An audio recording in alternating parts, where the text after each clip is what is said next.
ყოვლადწმინდა ღვთისმშობლის შობის სახელობის ანჩის ხატის ტაძრის წინამძღვარი დეკანოზი არჩილ ხაციძე დილომშვიდობისა მამა არჩილ დაგულოცეთ. მადლობა სტუმრობისათვის. მიხარით. საკუთარი თავის შეცნობის მნიშვნელობა შეიძლება თავის შენის ცნობილი ფრაზა. რა მნიშვნელობა აქვს, როლი აქვს ამას? ალბათ ძალიან მარტივია, ყველა იტყვის რომ ასია. არც ერთი ადამიანის შემთხვევით არ ჩდება ცხადია, ხო?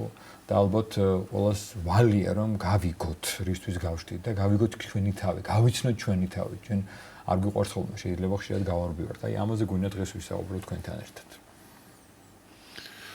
მადლობა ესეთი საინტერესო თემის შემოთავაზებისთვის. შეიცან თავი შენი ეს ერთ-ერთი უძველესი გამოთქმა, ალბათ ის გამოთქმა, რომელიც ყველა ადამიანს ფილოსოფოსად აქცევს. იმიტომ რომ საკუთარი თავის შეცნობა, ანუ სიბრძნის ძიება, რატო ვცხოვრობ, რა მინდა, რა აზრი აქვს, რას უნდა ვაკეთებდე, ან რასაც ვაკეთებ, როგორ უნდა ვაკეთებდე, თან ვინ ვარ მე? მე ვარ ისედაც ცალკე, თუ მე ვარ ის, რასაც ვაკეთებ, რასაც ვჭამ და ამ შემდეგ, ხო? ძალიან ბევრი შედარება და აზრი არსებობს ამასთან დაკავშირებით. თუმცა საკუთარი თავის შეცნობა ეს არის ქრისტიანის ცხოვრების ერთ-ერთი თანდევი, მუდმივად თანდევი ლაიტმოტივი. იმიტომ რომ ვცდილობთ აღმოვაჩინოთ ალბათ ამ პროცესში იმას თუ რეალურად რისთვის გავჩნდით ჩვენ. საკუთარი თავის შეცნობაც რაღაცა პრინციპებიდან გამომდინარეობს, ხო? ანუ რაღაცა ხედვიდან, რაღაცა ინსტრუმენტებიდან, რაღაცას რომ დააკვირდე, უნდა გაგაჩნდეს დაკვირვების ხელსაწყოები, დაკვირვების რაღაც წესები.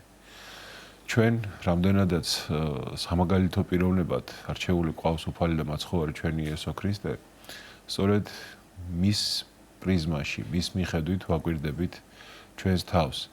და ვთვლით რა რომ ჩვენით არ დავბადებულ ვართ და სიცოცხლე ჩვენით არ მიგვიღია და ღმერთმა მოგცა ეს სიცოცხლე, ამიტომაც ვცდილობთ რომ აღმოვაჩინოთ რისთვის მოგვეცა ეს ყველაფერი და ვიაზრებთ რა რომ ერთხელ და განუმეორებლად გვაქვს თან ეს სიცოცხლე მოცემული და 10 ჯერ ვერ დავიბადებით, ვცდილობთ რომ ეს სიცოცხლე გავატაროთ რაც შეიძლება აზრიანად, შინაარსიანად და მადლიანად. ეს რა თქმა უნდა გულისხმობს პასუხისმგებლობას, პატივისცემასა და სიყვარულს საკუთარი ცხოვრების მიმართ, საკუთარი თავის მიმართ. ოღონდ სწორად რა თქმა უნდა. არსებობს სიყვარული ეგოისტური და არსებობს სიყვარული მართლა ღვთიური, რომელიც აღაშენებს ადამიანს და დაამშვენებს. ამიტომაც ჯერ ერთი ჩვენ გვჯერა ქრისტიანებს რომ რაკიღა ღმერთი არის ჩვენი ყოვლადმოწყალე მამა და ყოვლად ბრძენი. იგი ყოველ ჩვენგანს დაბადებს იმ დროს და ბადებს იმ დროს, როდესაც მისთვის საუკეთესო. მისი ცხონებისთვის, მისი გადარჩენისთვის, კეთილი ნაყოფის გამოღებისთვის მისთვის არის საუკეთესო. ჩვენ ამ კრიზისებით სავსე პერიოდში ძალიან ხშირად ნებისმიერ ჩვენგანს მოსვლია ალბათ ეს თავში და სხვისგანაც გვსმენია, რომ ვამბობთ ხოლმე, რომ აი იმ დროს უნდა დავბადებულიყავი, აი რაღაც ერეკლეს მოლაშქრე უნდა ყოფილიყავიან, დავით აღმაშენებლის დროს უნდა მეცხოვრა, ან ასე შემდეგ, გიორგი ბრწყინვალის რაღაც ვეზირობას ნატრობს ვიღაცა. მაგრამ რეალობა ისაა, რომ ჩვენ დავიბადეთ რეალურად მართლა საინტერესო დროში. უნიკალურ დროში, რომლის მსგავსიც კაცობრიობას ჯერ არ უნახავს, არ ყოფილა კაცობრიობის ისტორიაში ისეთი სოციალური გარემო, როგორც ეხლაა, ყოველ შემთხვევაში ჩვენთვის ქართველებისთვის. და პლუს გვწამს ის, რომ ღმერთი, რომელსაც ყოველი კაცის გადარჩენა უნდა, მას იმ დროს დაბადებს, როგორც სიცოცხლის მომცემელი, როცა მისთვის უმჯობესი და საუკეთესო პერიოდია. ოღონდ რამდენად ადამიანი აღმოაჩენს, აი მართლა შეიცნობს თავის თავს და დაიჭერს, ამას აქვს ძალიან დიდი მნიშვნელობა. ანუ საკუთარი თავის აღმოჩენა ნიშნავს ფაქტობრივად საკუთარი ცხოვრების აღმოჩენას, საკუთარი თავის აღმოჩენა ნიშნავს თავისუფლებას, იმიტომ რომ შენ უკვე იცი, საით მოძრაობ, რას აკეთებ, რისთვის აკეთებ, ფლობ შენ თავს და საკუთარი თავის შეცნობა არის დაუბრუნდების. თავისუფლება, ანუ ყველაფერი ზედმეტისგან გათავისუფლება. ოღონდ თავისუფლებასაც ვიცით, რომ ორი ძირითადი მხარე აქვს. თავისუფლება რაღაცისგან და თავისუფლება რაღაცისთვის. შეიძლება იყოს თავისუფალი, მაგრამ რაღაც არაფერში ამას არ იყენებდე. ამიტომაც ჩვენ არა მხოლოდ რაღაცეებისგან თავისუფლდებით, საკუთარი თავის შეცნობით, არამედ ისიც ვიცით, რისთვის თავისუფლდებით და რაში უნდა გამოვიყენოთ. მამა არჩილ ორ კითხოს გავერთიანებ და კონტექსტი ერთი იქნება და ამიტომ მოგცემ საშუალებას რომ უფრო შინაარსობრივად გვიპასუხოთ. თქვენ ახსენეთ ახლა რამდენჯერმე ღმერთის ყოვლად მოწყალება და ყოვლად სიბრძნე და საუკეთესო თითის როდის უნდა გააჩინოს ვინ და სად. ეს კიდე სხვა საუბრის თემაა და ამაზე სხვა დროს შეგვიძლია ვისაუბროთ, რომ ხანდახან ახსენებული ჩდება ერთხელ გავშთი და აქ გავშთი, ერთხელ გავშთი, ამ დროს გავშთი, სხვა თემაა. რამდენად შეიძლება ჩვენ ვისაუბროთ თავის შეცნობაზე ღმერთთან ურთიერთობის გარეშე, ანუ თუ ღმერთს არ ვცდილობ რომ გავიცნო, რამდენად შეიძლება რომ მე ჩემი თავი გავიცნო, რომ ვინც მომცა ჩამბერა სული იმის გარეშე რამდენად შემიძლია გავიცნო თავი და მეორე საეკლესიო კუთხით რამდენად შეიძლება მე წარმემარტო ეკლესიურად სულიერ ცხოვრების გზაზე თუ საკუთარი შეცნობით არ დავკავდები.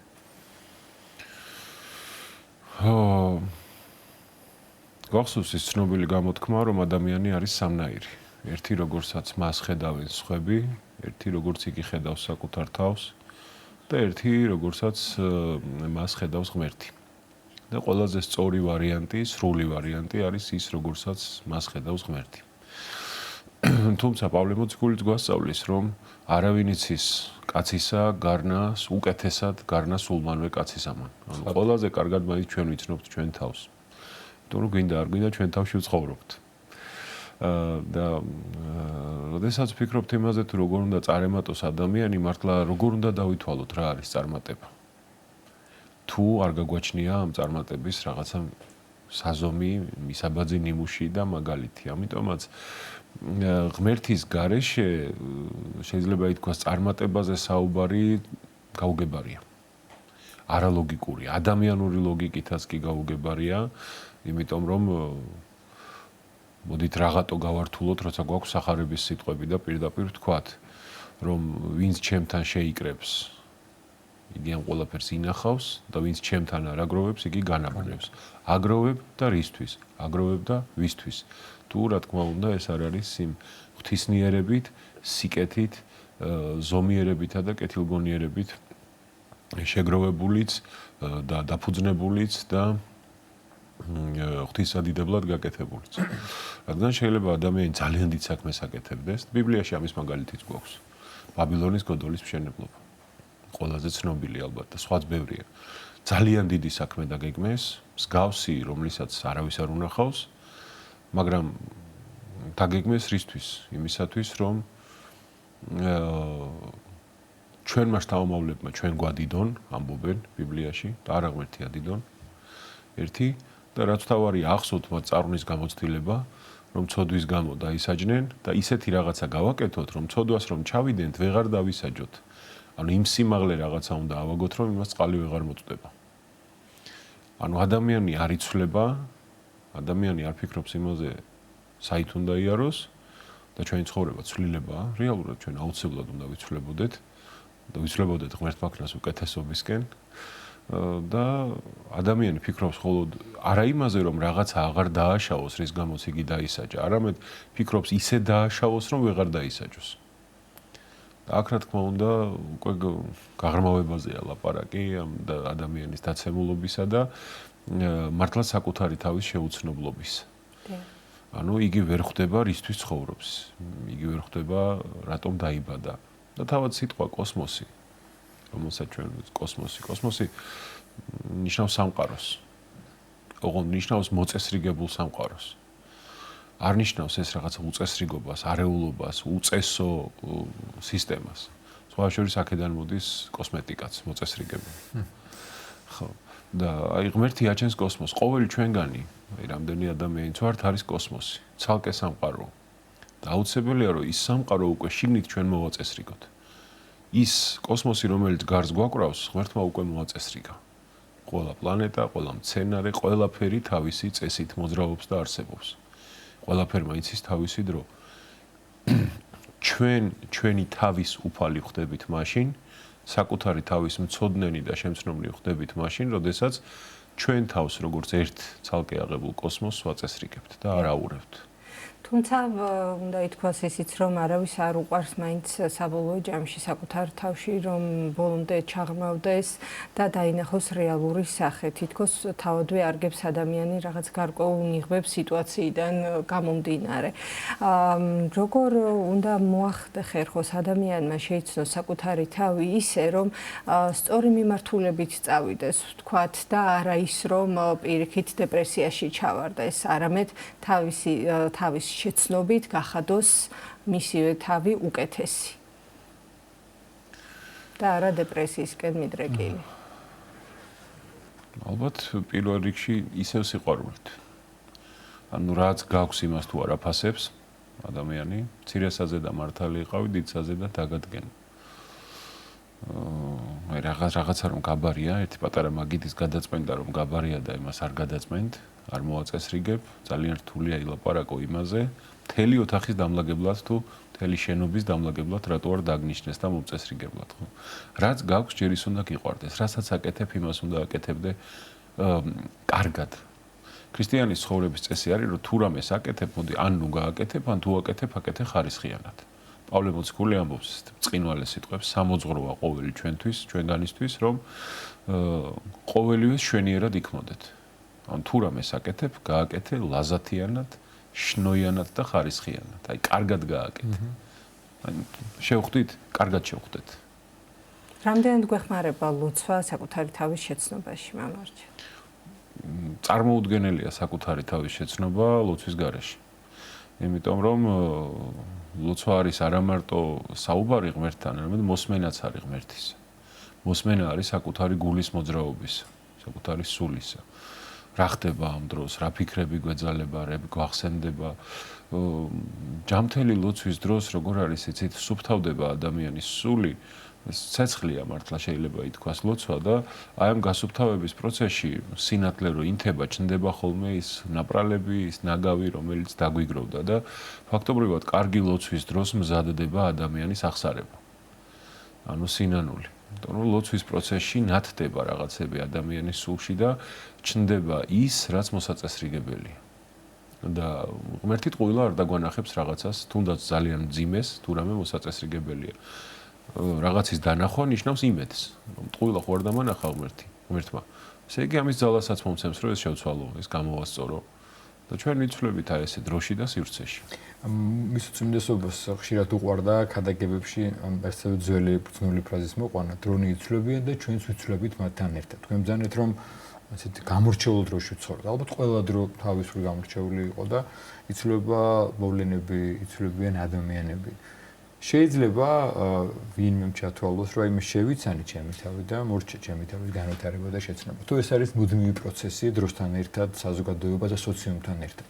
იმიტომ რომ ჩვენც რაღაც ეტაპზე ხვდებით, რომ თურმე სხვა რაღაცებს აღმოაჩენთ, თუ რაღაცები ვიცვლება და მუდმივად ალბათ პროცესი ეს დაუსრულებელი. ხო, თავად ეს ფრაზა მისი უწმინდესობის ერთ-ერთი საყვარელი ფრაზაა, მისი საიუბილეო დღეები. არის ახლა აღსაყრების დღეები დგება და მიულოცავი სარგებლები ამ შემთხვევით მას ამ დღეს ხერთმა გააძლიეროს და თავისი სამწყსო გაუძლიეროს მის უწმინდესობას. ეს ფრაზა შეიცან თავი შენი საქართველოს საპატრიარქოს ანდრია პირველწოდებულის უნივერსიტეტის თავი სლოგანიც არის, შეიძლება ითქვას, ის დევიზია, რომელიც შესასვლელ კარს ამშვენებს და ყველა ადამიანი ამ სწავლის პროცესში უნდა ფიქრობდეს იმაზე, რომ როგორ შეიცნოს და რა შეიცნოს თავის თავში. და რა არის იცით, როცა ვსაუბრობთ თავის საკუთარი თავის შეცნობაზე და რა თქვენ გკითხეთ ბატონო კახა, აქ რა უნდა ვთქვათ, არსებობს ერთი ესეთი ებრაული რაბინული გამოთქმა, რომ ჟამი რჯულის ბოძებისა. და რატომ ბოძებისა და არა მიღებისა? სვამენ კითხვას. ესეთი ნახევარი პასუხი, ნახევარი კითხვა, რომელიც პასუხში სრულდება. იმიტომ რომ ბოძება არის რაღაცა აქტი, რაღაცა ფაქტი, რომელიც მოხდა, რაღაცა მოგეცა. ხოლო მიღება არის უკვე პროცესი. ვისწავლე რომ უნდა ვილოცო, მაგრამ როგორ ვილოცო, ვსწავლობ მთელი ცხოვრება. ვისწავლე რომ უნდა ვიყო მოწყალე, მაგრამ როგორ ვიყო მოწყალე, ვსწავლობ მთელი ცხოვრება. ვისწავლე რომ უნდა ვიყო ვთქვათ მომთმენი, მაგრამ როგორ მოვითმინო, როგორ ვიყო მშვიდი, როგორ ვიშრომო, საჭმელი როგორ ვაკეთო, ყველაფერს ვსწავლობ მთელი ცხოვრების განმავლობაში. ანუ იღებ რაღაცა იდეას, რგავ შენ თავში როგორც ხეს, მაგრამ ამ ხეს უკვე ზრდი და ული მთელი ცხოვრების განმავლობაში და სწორედ ამიტომ არის ალბათ რომ ადამიანი დარდება ედემის ბაღს. რომ ედემის ბაღიც არ იყო მხოლოდ ფიზიკური, ან მხოლოდ სულიერი შვებისა და ხენის ადგილი. ეს იყო ჯამი, ერთობა ამ ყველაფრისა და ის ხეებიც, რომელიც იქ იყო დარგული, არ განასახიერებდნენ მხოლოდ პირობითად იქ ვაშლს თუ ბალს თუ კომშს, არა, ეს განასახიერებდნენ რაღაცა საღვთო აზრებს, საღვთო იდეებს. რომელიღაც განასახიერებდა მეგობრობას, რომელიღაცა განასახიერებდა შრომის მოყვარეობას, ანუ იმ აზრებს, რითაც ადამიანი თვითონაც მშვენდება და იზრდება, როგორც ცარიელი ბაღი ვერ იქნება, ასევე ცარიელი ადამიანი. და ჩვენ თავში ვრგავთ რაღაცა აზრებს, რაღაცა იდეებს, რომლებიც თანდათანობით უნდა გავზარდოთ და უნდა მოვაწესრიგოთ. და აი ეს არის უკვე პროცესი. რაღაცა არის ჩვენში მყარი და აი ამ მყარის უცვალებელის და მოძრავის, ცვალებადის სწორი თანაფარდობა, სწორი ბალანსია ალბათ უკვე ჩვენი ცხოვრება, ესეთი ჰარმონიული, მშვიდი არსებობა და შესაბამისად შეძლების დაგვარად წინსვლა და საქმის კეთება. ყველაფერი ბავშვობიდან იწყება, ყოველთვის აღნიშნავთ ხოლმე ამას და სხვა გზა არ არის. კი, თავისთავად და როგორ უნდა შევასწავლოთ, როგორ უნდა დავანახოთ შვილებს, ის გზა, რასაც ქვია საკუთარი თავის შეცნობა. სიყვარულით პირველ რიგში. ოღონდ ის როგორ ესმის სიყვარული, ეს არის ხოლმე უკვე ცალკე ამბავი, დათვის სიყვარულიც გაგვიგია რა, გასრისა ადამიანი, ბავშვი. პირველ რიგში ყველამ თავის და მკურნალო განიკურნე შენი თავი, ამბობს უფალი ახალ აღთქმაში. რომ ყოველმა ჩვენგანმა პირველ რიგში ჩვენ და თავად უნდა ვიცხოვროთ სუფთად, პატიოსნად და ჩვენი რწმენის სიმტკიცე ზუსტად აქ უნდა გამოჩნდეს. არა იმაში, რომ ვიღაცა ისე იქცევა და ამიტომ მეც თავს მივცემ უფლებას, რომ რაღაცა ესე გავაკეთო, არა, ვიღაცა როგორ იქცევა, ყველა თვითონ იქნება თავის აქციელზე პასუხისმგებელი აუცილებლად. აქ თუ არა, იქ. და აქაც მე არ მეგულება ადამიანი, რომელსაც აქვე არ დაუწყია, ასე ვთქვათ, თავისი ვალების გადახდა. სამუთხეც და ჯოჯოხეთიც აქედან იწყება. ყველაფერი აქვე იწყება, შეიძლება ვთქვათ, რომ უკვე დაწყებულია. და ამიტომაც პირველ რიგში თვითონ უნდა მოღვაწეობდეს ადამიანი მართლა მტკიცედ, წესიერად და გააზრებულად და მით უმეტეს რამდენიც გინდა ეცადეს სიტყვით ყველაფერს ვერ გამოთქვამ. რაღაცა უბრალოდ უნდა დაინახო, უბრალოდ უნდა გაიგონო და არ უნდა დაგვემართოს ისე, რომ ყური გქონდეს და არ გვესმოდეს და თვალი გქონდეს და ვერ ხედავდეთ და გული გქონდეს და ვერ გრძნობდეთ. და მეორეა რომ აი მარტო ჩვენ არ უნდა ვიცხოვროთ ღმერთთან ერთად, ღმერთზე მინდობით უნდა გავატაროთ ეს ჩვენი დრო. და ღმერთთან ერთად უკვე რაღაცა უნდა მივანდოთ უფალს. რაღაცა ტომღაც ხდება, ყველაფრის პასუხი ჩვენ ვერ გვექნება. ესეც ალბათ თავისებური ფორმა ამ პარტავნებისა, როცა გვინდა რომ ყველაფრის პასუხი ჩვენ გვქონდეს. შეიძლება დრო არ არის ამ პასუხისა. შეიძლება გაქვს ეს პასუხი, მაგრამ შენ არ ხარ გაზრდილი იქამდე, რომ ეს პასუხი გაიგო, ან მიიღო. ხომ მეც როგორც ქრისტიანს მქონია რაღაც კითხვები, რომლებიც წლები მიტარებია ხოლმე თავში და საბოლოოდ მიპოვია ისეთი პასუხი, რომლის მერეც ის კითხვა საერთოდ ჩემთვის დახურულა. ამიტომ ეს არ არის, ანუ მარტო ერთი კარგი თვისება არ არსებობს, არა. ვთქვათ სიმამაცე, ან ვთქვათ რაღაც შრომის მოყვარეობა. ჯამია რაღაც, როგორც თაიგული, ბევრი ლამაზი ყვავილისგან ერთად შედგება. მამარჯელ, საკუთარი თავის შეცნობისთვის საკმარისია მხოლოდ ფიქრი ჩაღრმავება, რაც მნიშვნელოვანია, თუ ხშირად საჭიროა და გამოგვადგება მოსმენა სხვების. მათ შორის შეიძლება შენიშვნის, კრიტიკის, შეიძლება ართო სასიამოვნოს, მაგრამ სწორად დანახოს სხვა პრიზმიდანაც, იმიტომ რომ შეიძლება ადამიანები მარტო ჩვენი ჭრილით უყურებთ, თლათ სწორად ვერ შევიცნოთ ჩვენი თავი. აუცილებელია რა თქმა უნდა ჩვენ სოციალური არსებები ვართ და ძალიან გვინდა თუ არ გვინდა დიდ ზეგავლენას ვახდენთ ერთმანეთზე. უნდა ვეცადოთ რომ კარგი იყოს ეს ზეგავლენა, მაგრამ როგორც არის ეგრეა. და ყველა ადამიანი თვითონ ირჩევს რას ისწავლის და რას არა. როგორც ბასილი დიდი გვასწავლის, ადამიანები არსებობენ ფუტკრები და ადამიანები არსებობენ ბუზები. როგორ სიბინძურეშიც არ უნდა გაუშვათ ფუტკარი, იგი მიაგნებს ყვავილს. როგორ მინდორშიც არ უნდა გაუშვათ ბუზი, იგი მიაგნებს მაპატიეთ თქვენ და მაყურებელმა ნეხს. ამიტომაც უნდა შევარჩიოთ ხოლმე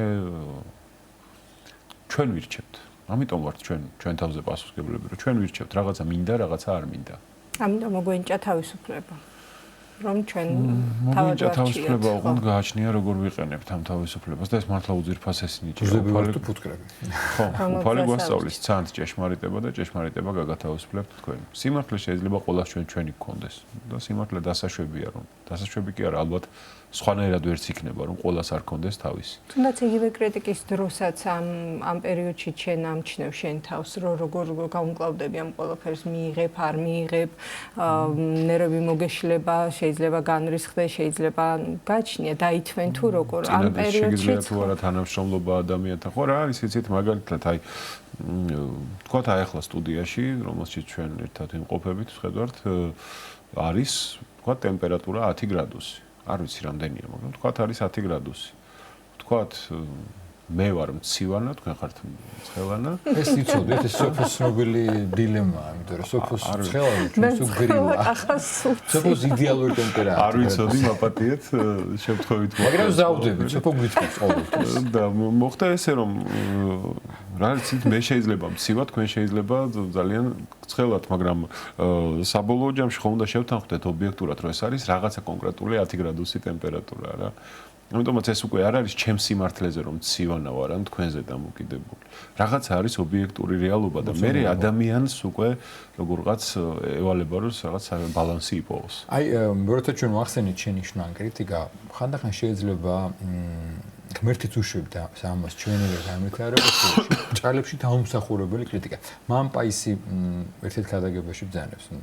ყველას ცნობილი პამპაის იმთაცმიდელი რომ აი ჩვენ ღმერთს ვუძლებთ რომ მომეცი სიმდაბლე და სიმდაბლე არ არის რაღაც უღაც მოვერდეს და 1 კილო სიმდაბლე შენ 2 კილო შენ გაძლევს ღმერთის საშუალებებს თუ გამოიყენებ და ხშირად იგივე თავის შეცნობაში თან თუ სულიერ გზაზე ვიძახეთ რომ ხო შეიძლება ღმერთმა დაუშვას შენს გამოსასწრად შენივე სიმდაბლეს რომ დაუმსახურებელი შენის კრიტიკა ესეთ რაღაცებსაც უნდა უსმენდეთ და ვიყენებდეთ თუ არა საჩვენოდ რომ ხანდახან დავთმო და კი ბატონო არ მეკუთვნის ბოდიში მე მოвихადავენ მოვითმინო ალოპასხო როგორ არა ყველაფერს თავით ვერ დავეჯახებით და ყველას რაღაცას ვერ დავაჯერებთ ვერ ავუხსნით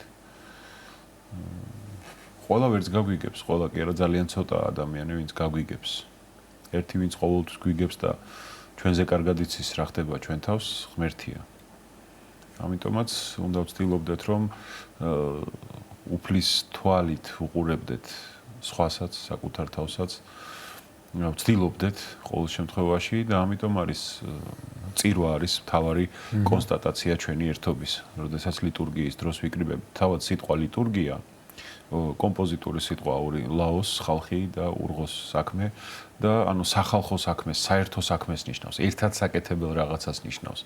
და ლიტურგიის დროს, წირვის დროს ქრისტიანები ერთმანეთს გარდა იმისა, რომ შენდობას თხოვთ და შემდეგ ერთი მომენტია, როდესაც ყველა ერთმანეთს ეუბნება, რომ ქრისტიანს ჩვენ შორის ვეამბობთ მხარზე და ამ სიტყვას ვამბობთ. და ეს აღნიშნავს იმას, რომ ადამიანურ ურთიერთობაში მხოლოდ ქრისტე გვახერხებინებს იმას, რომ გქონდეს ესეთი რბილი, არახისტი და კეთილი დამოკიდებულება ერთმანეთთან. პირდაპირ ადამიანები ძნელად რიგდებით ხოლმე. და როდესაც ის მესამე ყავს უკვე ქრისტე ურთიერთობაში. პირად ადამიანურ ორ ადამიანს შორის ურთიერთობაში იქ უკვე ხერხდება რომ ძალიან მყარი და რასავარია ცოცხალი და გაწმენდილი იყოს ეს ურთიერთობა ზედმეტი ოფოფებისგან, მოდი ესე ვთქვა. თავარია ჩვენი მონდომება ყველაფერში. მონდომება ყველაფერში. ჩვენი სურვილი, რა გვინდა ბოლო-ბოლო, რა გვინდა. და რადგან უკვე ნელ-ნელა უახლოვდებით ჩობას, ნახევარზე მეტი გავიდა და მარხვის პერიოდში ვართ, ტრადიციული კითხვა არის თუ არა მარხვა ერთ-ერთი შესანიშნავი საშუალება საკუთარი თავის შეცნობის. ნუ გააჩნია ვინ რას ეძახის მარხვას. რაც ისთვის მართლა დიეტაა, მაგრამ თუ იმ ლოგიკით შევხედავთ, რომ მარხვა არის ზომიერება, მარხვა არის საკუთარ თავზე დაკვირვება, კონტროლი და ასე, მარხვა ფაქტობრივად არც არასოდეს მთავრდება. მთელი ჩვენი ცხოვრება არის ამ ლოგიკით მარხვა. ყოველთვის უნდა, როდის არ უნდა იყოს ადამიანი ზომიერი, როდის არ უნდა იყოს იგი მშვიდი, როდის არ უნდა შეეძლოს ადამიანს რაღაცაზე უარის თქმა იმისათვის, რომ დაამტკიცოს, რომ იგი ამის გარეშეც იგია და ამის გარეშეც იგი ღირსეულია, ფასეულია და საყვარელია. დიდი მადლობა. მადლობთ, მამა არჩილ, ყოველწმინდა ღვთისმშობლის, შობის სახელობის, ანჩის ხატის ტაძრის წინამძღვარი დეკანოზი არჩილ ხარცე საკუთარი თავის შეცნობაზე გვესაუბრებდა.